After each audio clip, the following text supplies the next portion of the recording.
Të nderuar shikues, u rikthyem në pjesën e dytë të pasdites, në këndin e personalitetit të ditës, apo të ftuarit të ditës për sot dhe temën për të cilën do të diskutojmë. Në fakt, sot do të flasim për një vajzë të re, shumë të talentuar, e cila ka botuar dhe librin e saj të dytë të titulluar si Bota brenda meje.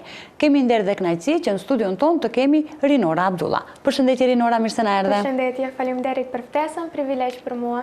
Faleminderit shumë që na ke nderuar të përgëzojmë për librin. Është libri i dytë me radhë të cilin e ke botuar dhe të urojmë shumë suksese në të ardhmen. Shumë faleminderit. Atëherë, cili ishte fillimisht të themi motivimi, qëllimi dhe inspirimi për ta botuar një libër të tillë?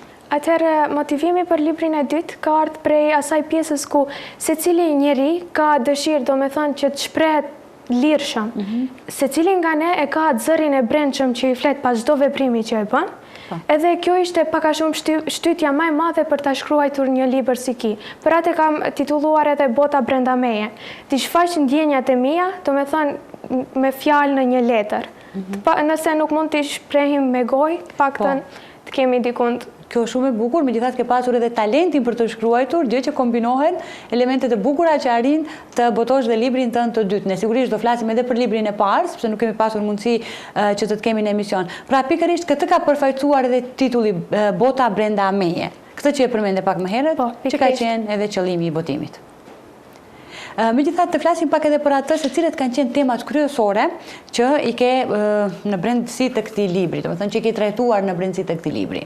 Atëherë, temat kryesisht janë përballë me veten, kujdesi, mënyrat e kujdesit, udhëtimet që i bëjmë pa u zhvendosur me trup, po thjesht emocionalisht.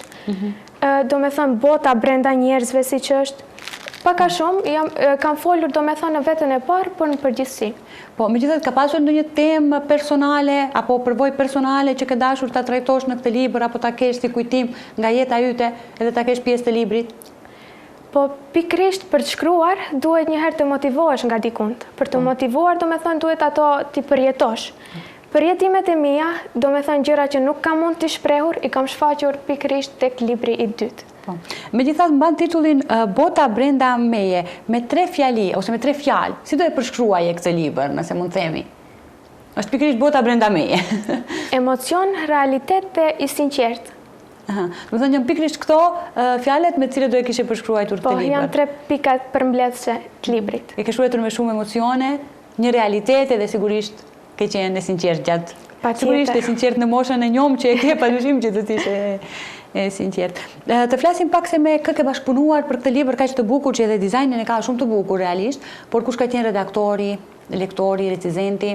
Faleminderit për komplimentin. Atëherë kam bashkëpunuar me shoqatën Pellazgët, ku domethënë kryetari është profesor Shefki Selami, të cilin e përshëndes shumë, sepse na ka shtyr për të nxjerrur atë më të mirën nga vetja, edhe na ka motivuar shumë, domethënë si trinj që jemi, për të rritur si autor, por edhe si njeri fillimisht, i cili ka qenë edhe redaktori i librit, profesor Shefki Selami. Po pra, sigurisht. Njëkohësisht gjej rastin ta përshëndes edhe lektoren, profesoresh Flanza Selami. Do me thënë ajo përveç mbështetjes që na jep si autore, na jep edhe mbështetje emocionale, si vajza që jemi që bisedojmë me njëra tjetrën. Shumë e bukur. Këto janë vlerat të cilat duhet të vendosen në pa edhe tek të rinjët tanë. Ju përshëndesim dhe ne profesorin dhe profesoreshën e nderuar. Ju dëshirojmë shumë suksese edhe në botimet të tjera ku do të bashkëpunoni. Sa kohë ka marrë ta përfundosh të librin, Rinora? Të them që më ka marrë 2 vitet plota, jo, por paralelisht me shkollën, nga angazhime që i kam pas, se tash jam edhe në shkollën e mesme të mjekësisë, Nikola Shtejn, do me thonë një vit e ca muaj. Po, sigurisht që duhet edhe me mësime të jesh, edhe në anën tjetër je një nxënës e shkëlqyer, dhe në anën tjetër edhe të shkruash, sigurisht që të merr pak më shumë kohë. Por sa ka qenë sfiduese pjesa emocionale për të shkruar, ka qenë sfidë për ty apo jo? Ka qenë sfidë, ka qenë shumë, shkaku se i kam shfaqur vetëm realitetin dhe atë që e ndjen. Kur e përjeton edhe kur e shkruan për zditi, do më thënë të kujtohet komplet ajo nostalgjia. Po, ka qenë në fakt spontan apo e ke planifikuar që të shkruash për këtë temë? Për të planifikuar, të them drejtën nuk kam shumë kohë, por është spontane, vinë moment, në rast se më kujtohet ndë një titull, e shkruaj dikundi në telefon ose ndë një letër që më gjindet afër, edhe më vonë, kur kam kohë, e shkruaj komplet si temë, ose poezi, ose çfarë do lloj gjëje që më kujtohet. Varet inspirimi edhe si të vjen në moment, edhe sigurisht në lidhje me atë. Por çfarë mesazhi ke dashur të përcjellësh tek lexuesit përmes këtij libri? Përmes këtij libri kam dëshë të them se asnjë botë e brendshme nuk është se nuk ka dikush që ta dëgjoj.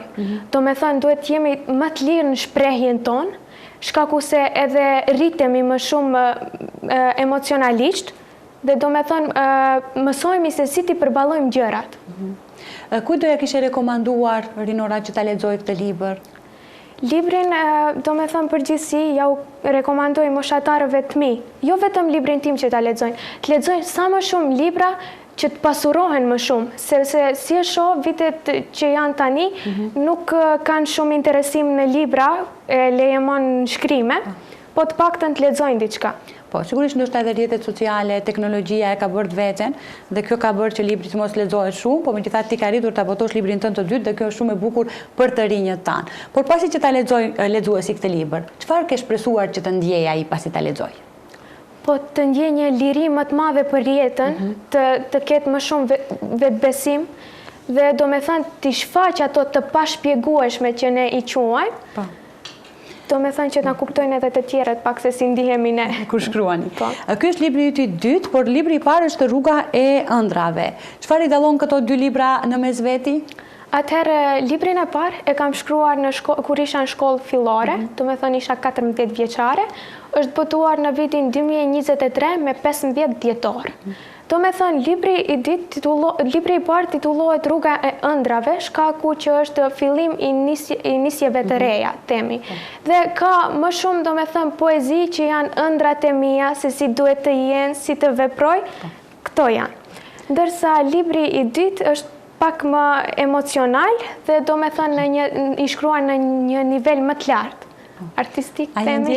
Po, sigurisht. A e ndjerë më e pjekur kur ke botuar librin e dytë në aspektin e shkrimeve apo botimeve, më e pjekur si një shkrimtare, nëse mund të thuhet, ke bërë më shumë përvojë, më shumë eksperiencë? Shiko, se unë jam edhe pak spontane, shkaku se librin e parë, ndonjëherë them pse kam vendosur këtë poezi, më mirë të hiqja, ose pse i kam shtuar këto fjalë, më mirë të mos ishin. Do me thënë edhe koha e bën pak atë veten. Tash për momentin, libri i dytë më duket shumë më i pjekur dhe shumë më i mirë. Ndoshta pas disa vitesh do kem dëshirë që ta ndryshoj komplet. Sigurisht do kesh edhe libra të tjerë të botuar. Megjithatë për promovimin të flasim pak, si kalove në ditën e promovimit, ishte një ditë e veçantë për ty, për mysafirët që i kishe aty. Si u ndjeve? Ajo ditë, do me thënë, dita e promovimit librit është diçka shumë me vlerë, shumë e çmuar, do me thënë ka emocionet pashpjegueshme. Po, kishte ndonjë reagim nga publiku? Apo vetëm lëvdata? Kishte reagime shumë pozitive, por i pranoj edhe reagimet negative, do me thënë edhe kritika, shkaku se një artist rritet nga gabimet që i bën mëson për të përmirësuar më vonë. Do një moment të veçantë kishte, apo që të ka emocionuar gjatë promovimit të këtij libri? Shiko, tash do ndaj një pjesë. Unë për urimin e librit e fillova me një temë të cilën e kisha shkruar për nënën. Shkaku se ishte edhe ditëlindja e nënës dhe pak t'ja bëj si surprizë diçka t'i vinte, edhe aq u ndjeva e emocionuar shkaku se u mirëprit aq mirë nga publiku sa që filluan qajnë, edhe të them drejtën u ndjeva shumë e privilegj. Ke pasur një privilegj të veçantë që ke arritur nënës tënde që urosh ditëlindje në një moment kaq të veçantë dhe kjo është shumë e bukur. Po megjithatë ndonjë mesazh që do të arrish të përcjellish edhe tek të rinjët përmes promovimit të kësaj vepre apo të këtyre veprave? Shiko, një ndër mesazhet është më mirë të presin më pak dhe që vinë shumë gjëra, se sa të presin shumë dhe të ngelen me pak. Kjo është, do me thënë, një mesazh. Nuk besoj se është shumë motivues, por në momentin kur e përjeton si ndjenjë, e shes se është më mirë të presësh më pak dhe të vinë më shumë. Më shumë, sigurisht. Kush të ka qëndruar pranë? Përmende nënën pak më herët. Kush të ka qëndruar pranë? Kush të ka mbështetur? Kush të ka përkrahur gjatë gjithë këtyre viteve? Atëherë, përveç nënës, babajin e kam krah të djathtë, do me thënë i pranon të gjitha vendime që i marrun, i mirëpret të them. Familja në përgjithësi, jam edhe vajza e parë në familje, edhe gjithmonë e kam patur atë vëmendjen dhe besimin në çdo vend. Por gjithashtu gjej rastin të përshëndes edhe kolektivin e shkollës fillore, do me thënë ku i kam dërmarrë edhe hapat e parë për të rinisur këtë rrugëtim. E përshëndes drejtoreshën e shkollës zonjën Zenihate Mehmeti. Gjithashtu edhe tash në shkollën aktuale që jam Nikola Shten, do me thënë shkolla e mjekësisë, e përshëndes edhe drejtoreshën Malsore Ramadani, e cila do me thënë vazhdon të na përkrasi të rinj për të shfaqur ideja dhe organizime të reja. Shumë e bukur kjo pjesë dhe ne gjithashtu i përshëndesim dhe falenderojmë që i përkrahin të rinjët në sukseset e tyre dhe kjo është shumë e rëndësishme sepse sukseset e juaja si të rinj në të ardhmen do të na përfaqësojnë edhe neve edhe vendin ton kudo që të jeni. Dhe pas promovimit ta ndjesh me motivuar për projekte të reja letrare? Normalisht çdo herë unë shkruaj vazhdimisht, edhe nuk ka problem do me thënë se çfarë janë, në rast se janë poezi, tema, tregime, do me thënë jam punime e sipër. Dhe do me thënë, në moment fundit vendosi se ki do t'jetë për këtë libër, kjo për këtë libër, do me thënë i ndaj. Ato të cilët nuk e kanë lexuar ende librin, çfarë do t'ju kishe rekomanduar? Që ta lexojnë? Po, ju rekomandoj ta lexojnë, po tash varet edhe preferencat, se është pak edhe libër psikologjik. Dikush pëlqen romans, dikush pëlqen romane të ndryshme. Linora, kur do të presim librin e tretë? Tash jemi mësuar që të botosh edhe ne vetëm presim që edhe librin e radhës. Normalisht, gjithmonë punime sipër, po tash të shohim edhe rrethi si do të jetë.